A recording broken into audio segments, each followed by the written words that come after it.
Hello again, it's Professor Marsh, and this is Accounting 210-0 at Newberry College in spring of 2022. This lecture is going to be just a review of the homework for Unit 3, Chapter 3 in our book. And we had a lot of homework in that unit. If you remember, that chapter was about journalizing transactions and analyzing transactions. And it covered a lot of the basic information that you're going to use throughout your work in this course, and then also in your career as an accountant. So the first question, I think we had 1, 2, 3, 4, 5, 6, 7, 8, 9 questions, exercises from exercise set A. And then we had 3 problems from problem set A. So let's we'll get into those. They involve the principles and concepts and definitions and matching them, the terms to the correct idea. Also some manipulation of the accounting equation, as we looked at back in Chapter 2 and Unit 2. Then some questions about original source documents. When you journalize a transaction, many times you're journalizing it from an original source document, and identifying those documents is something that's important. Then we're going to look at the impact on the accounting equation of transactions, something that you've done before and will do again throughout the semester. Then we're going to identify what the normal balances are in the various accounts. We'll look at some of the accounts from the chart of accounts and determine if the normal balance is a debit or credit. Then we're going to look at the debit or credit effect of transactions, and then we're going to just do some journalizing and go through that and how to do that. And I'll probably do most of that on paper. Although if I get inspired, I do have the blackboard behind me. Perhaps I'll put 1 or 2 up on the board. Then we'll post transactions to the T accounts, and then we will look at the problems. The problems deal with principles and concepts again, the accounting equation, and then one of the last problem has you prepare an unadjusted trial balance. So that's Chapter 3. Okay, so let's go to the first exercise, which is EA1, and that's the one that asks you to match the correct principle, concept, or assumption with the idea. And I'm going to get that in front of me in just a second. So if you will allow me a minute or 2 to get the Chapter 3 and exercise set A in front of me. And here it is, and let's log in, make sure the computer knows who I am. All right, so the first question was about, there were 1, 2, 3, 4, 5, 6, 7 principles, concepts, and also assumptions or systems.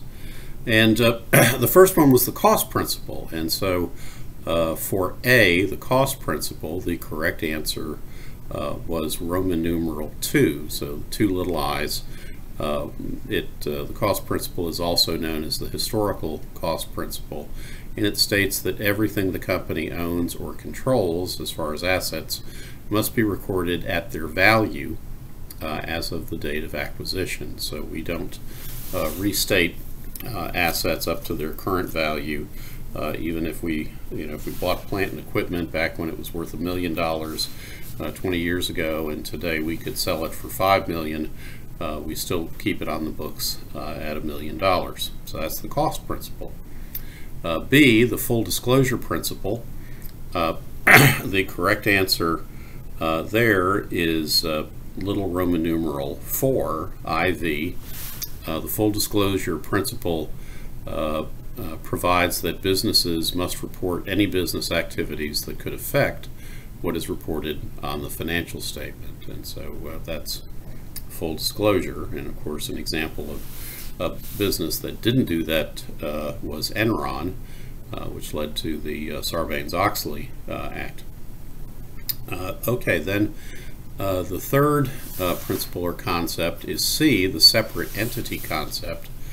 And the matching description is little Roman numeral 7, VII. Businesses may only report activities on financial statements that are specifically related to company operations, not those activities that affect the owner personally. So if the owner has a business and also has separate investments, we don't report the results from the other investments on the books of the business that we are accounting for. Then the monetary measurement concept, that's D, large letter D. The correct answer to that, of course, is V, little Roman numeral 5, system of using a monetary unit by which to value the transaction, such as the US dollar. And that's also a very important concept in accounting. Now E, conservatism. What is that? Does that mean Republicans like Tim Scott or Henry McMaster, or TV hosts like Tucker Carlson?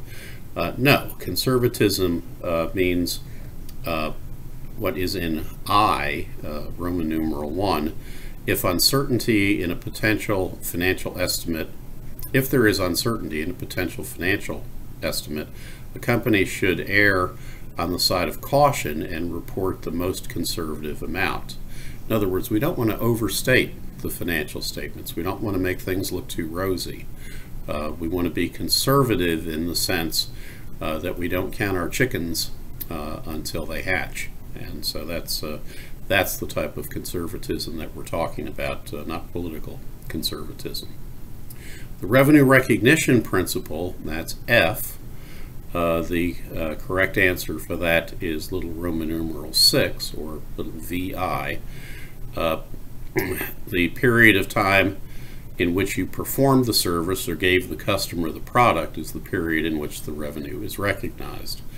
So that's the principle that says that if we get paid in advance for something we haven't done yet, then we have to show the receipt of those funds. We show it as an asset, but then we set up an offsetting liability as deferred income in order to wait until we've actually performed the service or given the product to the customer. And that's when we recognize the income, not when we receive the cash. And then the expense recognition principle, that's G, that's 3 little I, and that's also referred to as the matching principle. So expenses are supposed to be matched to revenue. And that's what this principle says, is that the expense recognition principle matches expenses with associated revenues in the period in which the revenues were generated. Okay, so that is the first of exercise set A for chapter 3. Now exercise set exercise A3, provide the missing amount of the accounting equation for each of the following companies. So they don't give you the accounting equation, but we know what the accounting equation is, right? We've been through this a couple of times before. Assets equal liabilities plus equity.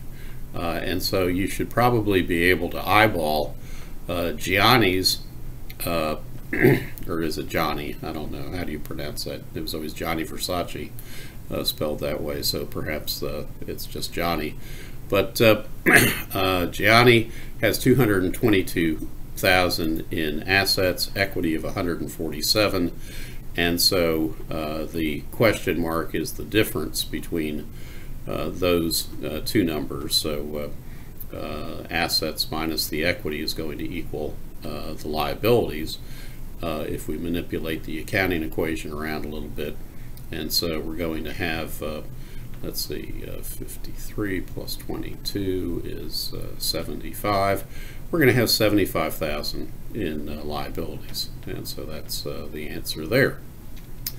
Okay, and then for Forest, well, Forest's even easier, right? So we just take assets minus liabilities, that equals equity, and equity is going to be 380,000. And so as you become more familiar with this, you'll be able to look at incomplete data, and you'll be able just to understand that if you use the accounting equation, you can fill in the missing numbers. Okay, now number 6, exercise A6. From the following list, identify which items are considered original sources. Okay. So A, prepaid insurance. Well, prepaid insurance is an account. Okay, so it's not an original source. Prepaid insurance is typically a balance at the beginning of a period and at the end of a period. You know, it's on the that would be an asset on the balance sheet for prepaid insurance, and so it's not an original source. The original source for prepaid insurance would be the insurance invoice itself that was prepaid. So that would be the original source document. Now, a bank statement, B, bank statement is partially an original source in the sense that it provides the actual reported interest earned for an interest-bearing account from a bank statement. So it's an original source to the extent that you rely on the bank to calculate the interest that's credited to the account for the previous period that you received the statement. And you'll do a bank reconciliation in a later chapter, and we'll show you how to use the bank statement and get it to agree with the books and records that you've kept for that particular bank account. But it's most of what's on a bank statement is just a secondary source. It's a you know, really just a listing of transactions that you probably have already accounted for earlier in the period when the checks were written and when the deposits were made to that particular bank account.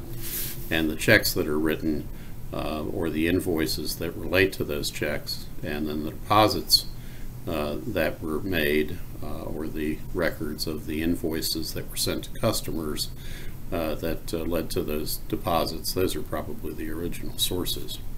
Okay, C, a sales ticket. Yeah, okay, sales ticket. That's you know, that's a record of a sale, and if it's a sale for cash or credit, that's going to be an original source.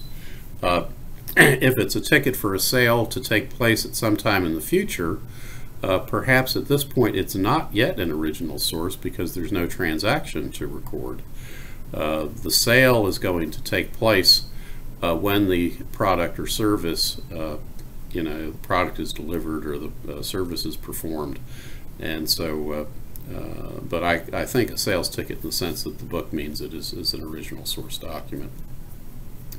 D, the general journal. No, that is not an original source. The general journal is a journal of transactions that's kept by a bookkeeper or an accountant, and so that is not an original source. E, the trial balance is not an original source. The trial balance is an accounting worksheet that we create that assists us in making sure our debits equal our credits, and we typically create a trial balance that is unadjusted from time to time, and then we also have a trial balance which is adjusted at the end of the period, and then we also have a post-closing trial balance which closes out the temporary accounts, closes out the income statement. And so there are several trial balances, and none of them are original sources. So that's not. Now, the balance sheet also is not an original source document. It's one of our main accounting statements. The balance sheet is one of the accounting statements. There's also the income statement. There's also the statement of retained earnings, and then there's also the statement of cash flow. So you've got four accounting statements there. And or I guess it's a statement of owner's equity, not retained earnings. That's retained earnings is a part of the closing process. So statement of owner's equity is one of the statements, and then statement of cash flow. The telephone bill is an original source. Telephone bill gives you the amount of your telephone expense, one of your utility expenses for the period. Invoice from supplier is an original source. That invoice that you get from a supplier is an original source document. The company sales account is not an original source. The company sales account is an accounting account. It's in your chart of accounts for sales, and it may be classified or categorized by customer so that it keeps track of sales information that may be helpful to the management in their sales and marketing activities. And the income statement, like the balance sheet, is another one of our basic financial statements that we're learning how to prepare this semester. So that's the discussion on EA6, and let's go on then to EA15, I believe. Or no, wait, we've got a couple in between here. Let me let's see. I also assigned EA7. Indicate what impact the following transactions would have on the accounting equation: assets equal liabilities plus equity. Received cash from issuance of common stock.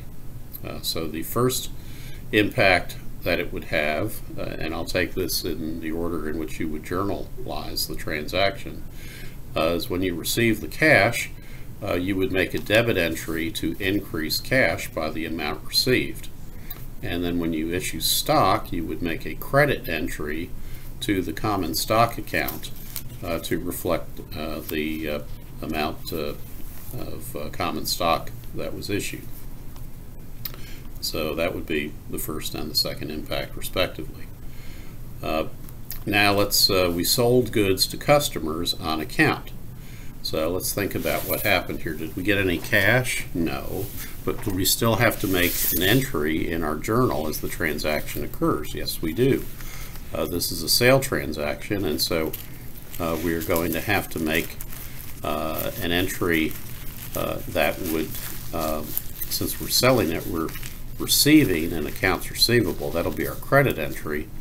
And what is our debit entry going to be? Oh, no, wait, I'm sorry. Accounts receivable is an asset, so roll back what I just said. The account receivable from the customer is our asset, so that goes into accounts receivable, and that is the first impact, is that we would increase assets in the accounts receivable account for the value of the goods that were sold to the customer, and then the offsetting credit would be revenue. So we would have revenue from the sale, and that would be the credit entry. Now, when we collected cash from the customer sales made in a previous month, what happens then? Well, we had an account receivable on the books from that customer, and so the first impact is that we're going to collect cash. We'll make a debit entry to cash for the cash received for the previous sale, and then the credit entry will be to reduce accounts receivable by making a credit entry in the amount that was collected on that account. Now, if we paid cash to vendors for supplies delivered last month, okay, what happens then? So we had supplies that were delivered to us last month, and so those supplies went into the supplies account. That's our debit entry. And then we set up an account payable back last month to offset the amount of the supplies that were delivered. And now this month, the first impact of paying cash to vendors for the supplies that were delivered last month is that we're going to debit the account payable because we're reducing the account payable, and then we're going to credit cash to show that we paid cash, and so that reduces our cash balance. Now, if we purchase inventory on account, then that's really, more like the first part of the previous transaction. If we purchase inventory on account, then we debit or increase the inventory asset, and then we credit an account payable to the vendor for that inventory, and so that would set up a liability for the amount that we owe to the vendor for that inventory. Okay, so this is analyzing and then also journalizing transactions, and so that's really the learning objective here. Let's look at EA 8. That was also assigned. What is the normal balance? Is it a debit or a credit? So for sales are revenues, and that is a credit on the income statement. That's the normal balance. Dividends are a reduction to owner's equity, and so those are a debit normal balance.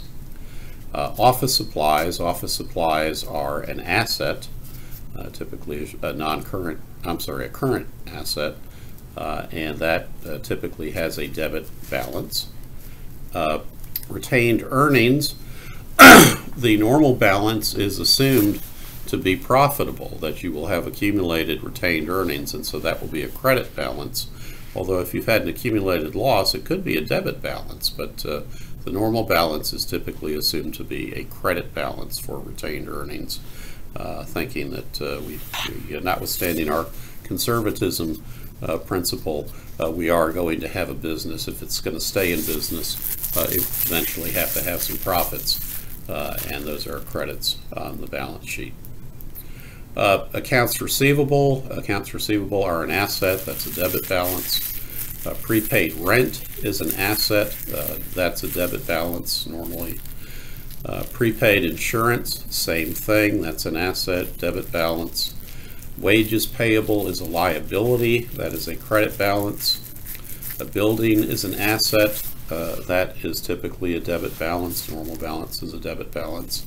And wages expense. An expense is a debit, and so wages expense, the normal balance is a debit balance.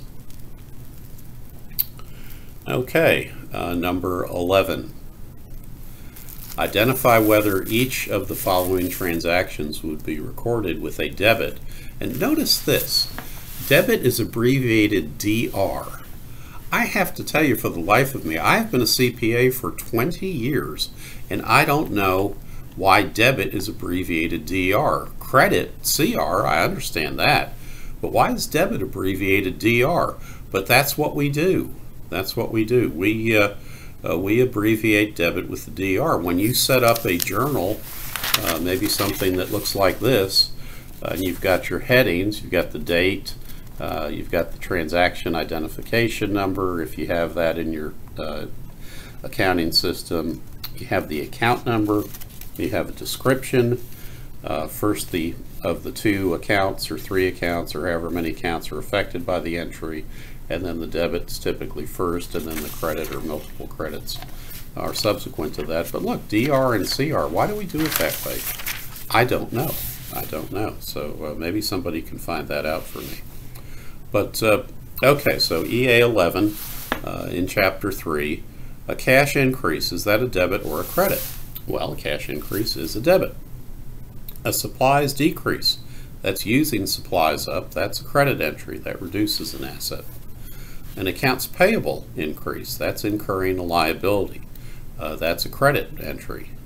A common stock decrease, that's a debit entry, that decreases what's typically a credit balance. Interest payable is a decrease in interest payable. Is a debit entry. It's reducing a liability, and a notes payable decrease is also reducing a liability. That's a decrease. So those are the debits and the credits. Number 15. So EA15, let's go up to that. EA15, and my notes are telling me to see my notes for EA15. Oh, and I see that we have them, and now is the time to talk about journalizing. Okay, so what I did is I had just a regular piece of notebook paper, and on my piece of notebook paper I took a ruler and I drew some lines, as you can see. I drew the lines on there and I put the headings for the transactions, and I'm now going to try to show you how to journalize each of these transactions in number 15, or at least we'll do a few of them. Maybe we'll do all of them. So EA15, and I'm going to call these transactions, I'll give them the transaction letters that I'll put the date as EA15 under the date, and then the transaction I'll just put as A. And a corporation is started with an investment of $50,000 in exchange for stock. So $50,000 means in cash, that's what we would assume. And so I'm going to put in cash as a debit for $50,000. And then where would the offsetting entry go? What would be the credit? Well, in this transaction it would be for stock. So I'm going to indent my second entry and I'm going to put common stock 50,000. And so this is my entry. If you can read that on your computer, you can see that I have put EA15 and transaction A, and you can see a debit entry to cash for 50,000 and a credit entry to common stock for 50,000. Now, am I done with my entry? No, I'm not done with my entry. I have to put a description. So I'm going to say to record a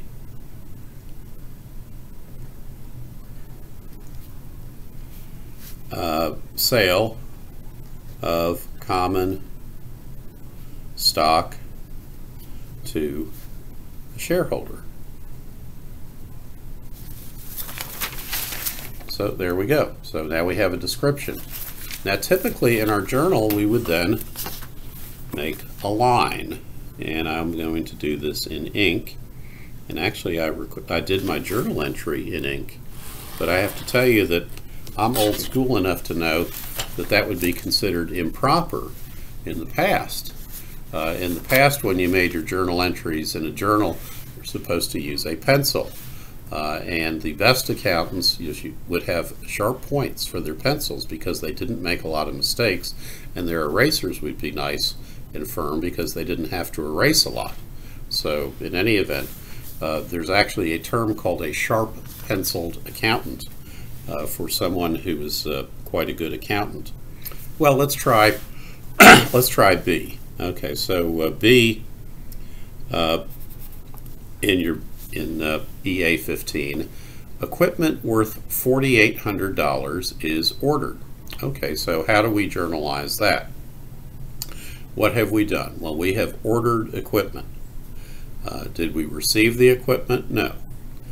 Did we pay for the equipment? No. Has anything, happened with respect to the equipment with respect to our company? Well, we've ordered it. But we haven't paid for it. We don't know whether we're going to pay cash or credit. At this point, we don't have a transaction to journalize. So no journal entry is needed.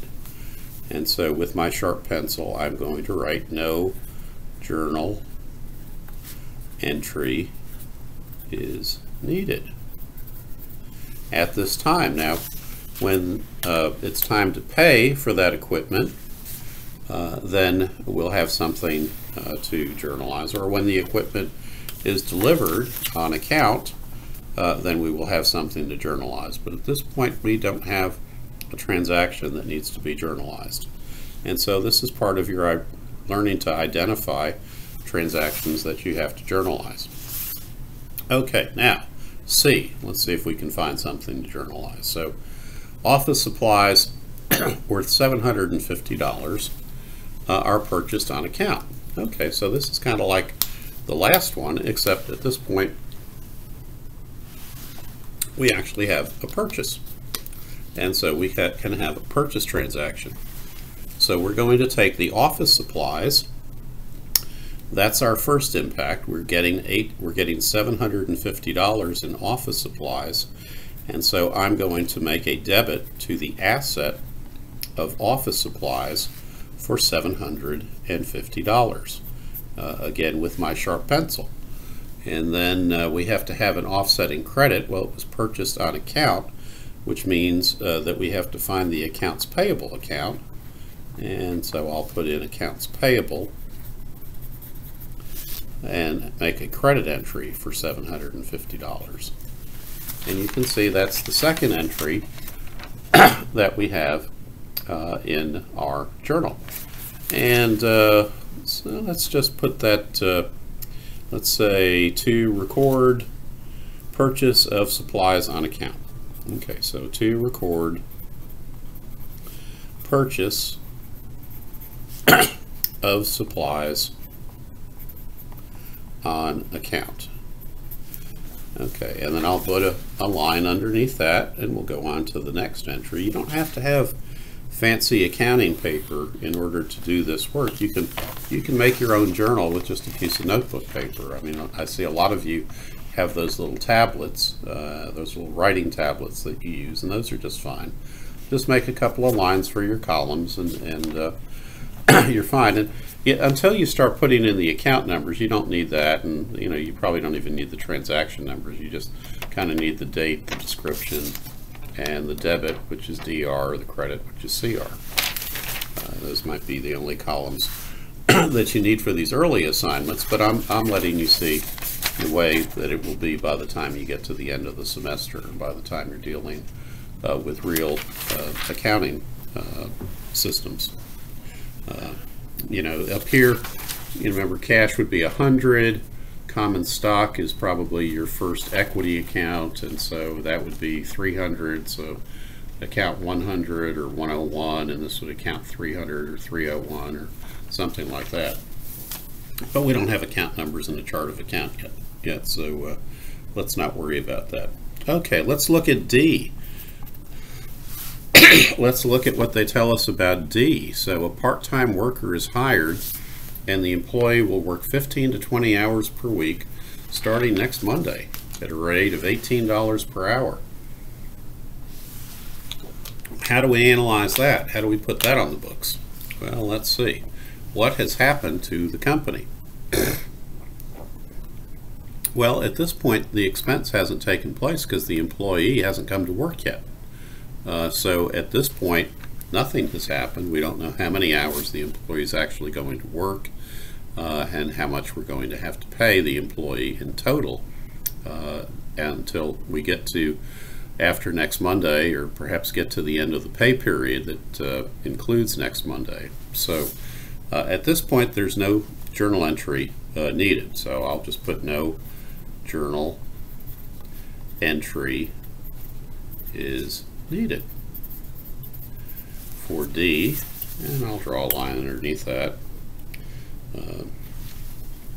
If you were doing a real journal, of course you wouldn't put in these no transactions are needed. You just skip them and you go on to the next one that you actually have to journalize.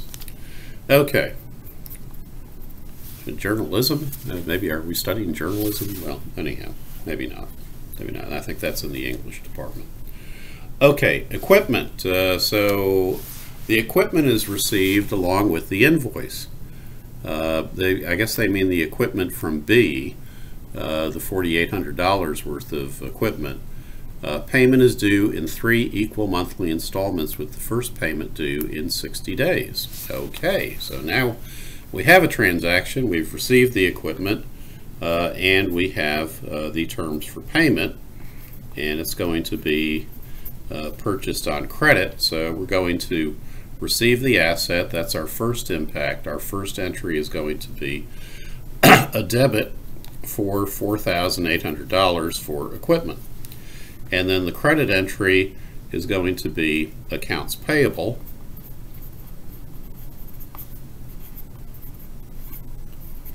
For the amount of the $4,800.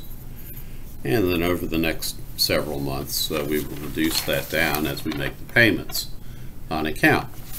And let's see, we're going to call this description to record purchase of equipment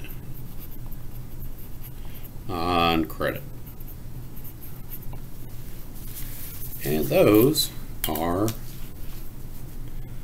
our journal entries or non-entries for exercise set A, question 15. And there you have it. Pretty easy, right? It didn't take us long. This homework is not intended to unduly burden you. It's just intended to reinforce what you've learned by actually having to do it.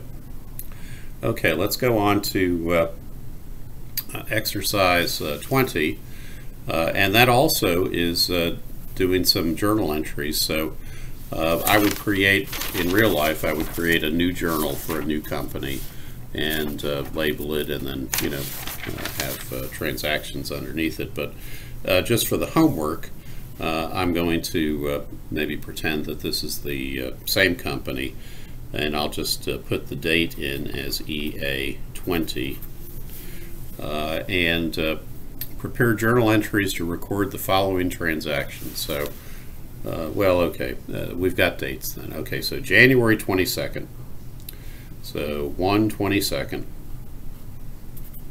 What happened here? We purchased an asset merchandise inventory for on account for $2,800. Okay, so we're going to have a debit to inventory, one of our short-term assets, for $2,800, $2,800. And we're going to have, it's on account, so it's going to, the credit side of the entry will go to accounts payable. And that's $2,800. And you can see that I've done that right down here, right there. Okay, so that's that entry. And then, wait, it's not complete. To record purchase of merchandise on credit. So we have to have our description to have a complete journal entry. Okay, we always want to have a description, and there's that. And I hope you're noticing that as I do the description, I typically put the debit description, the debit account, right up close to the left-hand border, and then I indent the credit entry or entries. Okay, so that's also customary. This is traditional with accountants. Accountants are kind of like Fiddler on the Roof. We believe like Tevye in tradition. So that's big in the accounting world. Okay, so now the next entry we're going to have for number 20 is on February 10th. We paid the creditor for part of the January 22nd purchase, and how much did we pay him? $1,600. Okay, so a payment is where we give them cash. So we're going to have a date of February 10th. Now, are we going to put the cash first? No, because if we're paying cash, that is a credit, right? It's reducing an asset, which is a credit entry, reduces the cash asset, and so that's got to be the second entry. So what is our debit entry? Well, our debit entry is to reduce accounts payable. So we owed them, remember, $2,800, and so the debit entry will go to accounts payable for $1,600, and then the credit entry will go to show that we paid the cash, and that'll be a credit entry of $1,600, and this will be to record payment on account. And that is our second entry, and I'm going to make it look really nice here. Put a nice little line underneath it, and you can see here's the entry from January 22nd, here is the entry from February 10th, and we have now completed exercise 20. All right, let's go to number 23. Oh, providing legal services. Well, this certainly sounds like fun. We've got all these legal books behind us. Let's go ahead and do exercise 23. Now, what are we going to do here? Oh, wait. We're not going to journalize these. We're going to post them to T accounts. Well, okay. So, pity the fool who doesn't know about T accounts. Well, T accounts are accounts that you set up. Here, let's do it on the back of this paper. But let's not waste any paper. It says the T accounts for accounts receivable and cash. Okay, so I'm going to make 2 T accounts, and I'm going to call the first one, I'm going to call cash. Why? Because your T accounts are typically done in the same order as your chart of accounts, so cash would be number 100 or number 1000, and accounts receivable would be 110 or 1100 or something like that. It's typically one of your early short-term current assets. So cash might be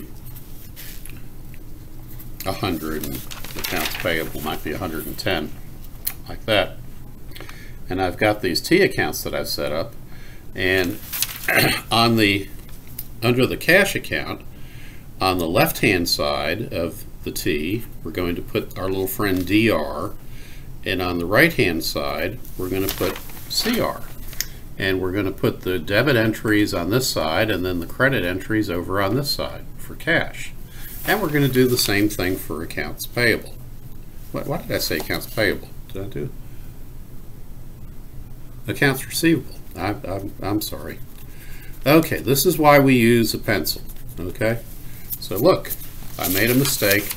I said accounts payable, but oops, I goofed up. It should be accounts receivable. So since I was using my pencil, I can erase the payable and put in receivable. I don't have to change the account number, because what I told you about the account number is going to be the same. It's going to be something like 110 or 1100 or whatever, depending if you have 3-digit or 4-digit account numbers. But here we have cash and accounts receivable for our legal services. No wonder my law firm doesn't have any money. I get receivables confused with payables. Okay, so we provided legal services to customers for cash. Okay, well, we like that. We like it when we get cash. And so I'm going to make the entry in A over here. I'm just going to put a little A and then a debit of $5,600, because we got $5,600 into the bank. Boy, that hardly ever happens, but look at that. Okay, $5,600 for providing legal services to customers for cash. And then we provided legal services to customers on account. That's B. Okay, so that's going to be an increase in accounts receivable of $4,700. Now you can see I've got 2 debit entries in my chart of accounts. Where is the credit entry going for this? Am I just doing one-sided bookkeeping? I thought we had to do double entry bookkeeping. Well, somewhere else in my T accounts, down in the 400s, I have revenue accounts. And even though the problem doesn't ask you to do this, what's going to happen is this, is that in real life, you're going to have this other T account down here that's called revenues. and it also will be a T account with debits and credits.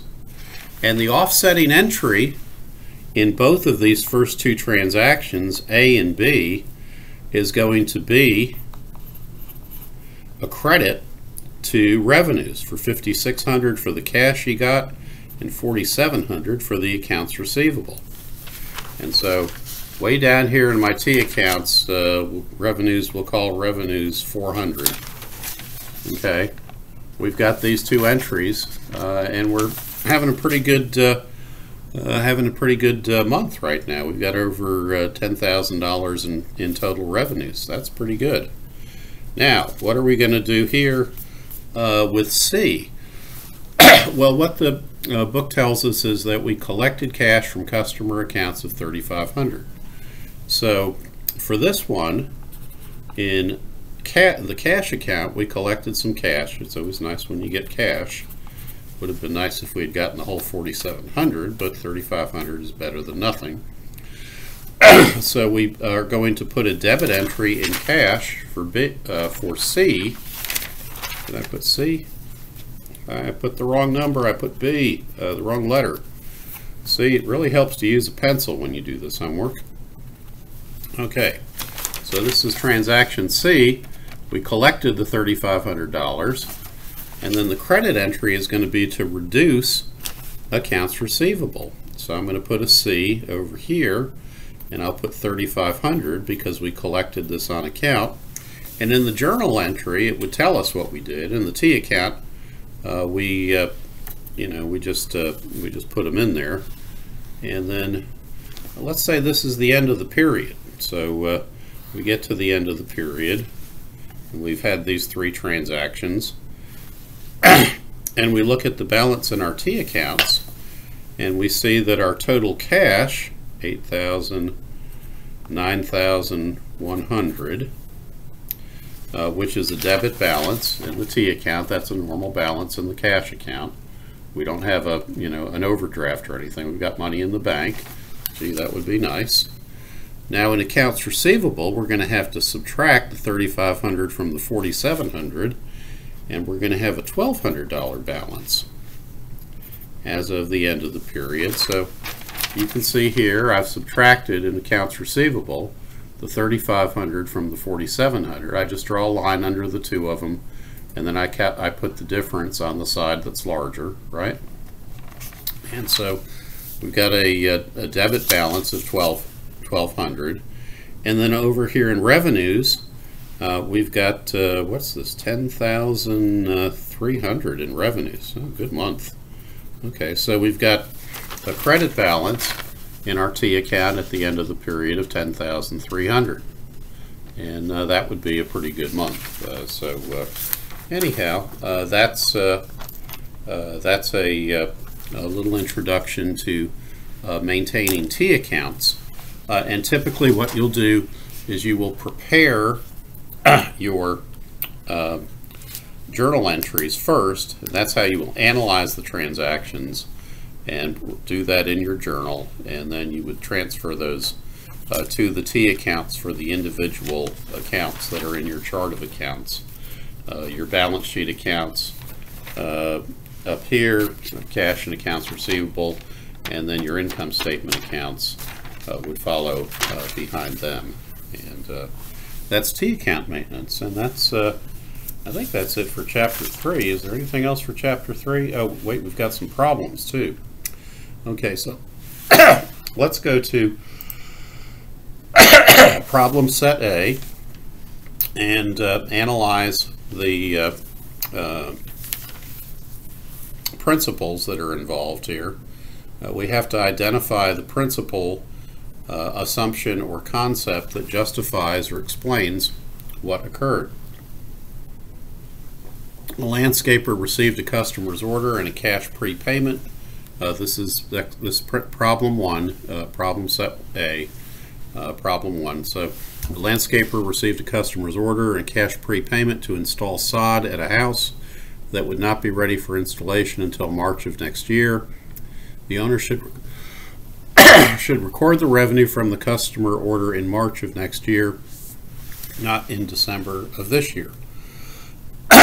Well, that is the revenue recognition principle. That tells us that we should record the revenue at the time that the service is performed in a service business or the product is delivered or shipped to the customer in a merchandise type business. Okay. Letter B. A company divides its income statements into 4 quarters for the year. That is the time period assumption. Land is purchased for $205,000 in cash. The land is reported on the balance sheet at the time of the purchase, a balance sheet of the purchaser at $205,000. That is the cost principle. It's also the monetary measurement concept, but I think the book probably meant the cost principle. Brandy's flower shop is forecasting its balance sheet for the next 5 years. That is the going concern assumption principle, or assumption, not principle. It's either an assumption, a concept, or a principle. So going concern is an assumption. E. When preparing financials for a company, the owner makes sure that the expense transactions are kept separate from the expenses of the other company that he owns. That's the separate entity concept. And F, a company records the expenses incurred to generate the revenues reported. That's the matching principle, or also the expense recognition principle. Almost everybody calls it the matching principle in real life. So, okay. Assuming that the following account balances change, assuming the following account balance changes for the period, what is the missing value? Well, assets equal liabilities plus owner's equity, or assets minus liabilities equal owner's equity. And what you have is that you are given the assets and you were given the 4 components of owner's equity, and then you have to figure out what the liabilities are. And when you add up everything and subtract everything that's a negative, so common stock, is a credit entry, that's a positive in owner's equity. Dividends paid out are a negative, so 160 minus 30 is 130. Revenue of $245,800. Expenses of $175,000. The difference in revenues and expenses is $70,800. $70,800 plus $130,000 is $200,800 for owner's equity. If you subtract $200,800 from $246,300, you get that liabilities equal $45,500. So that is the answer to problem 3.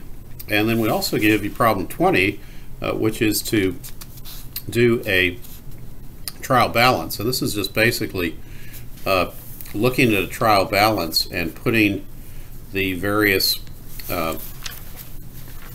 items in the correct order. And I've done it here.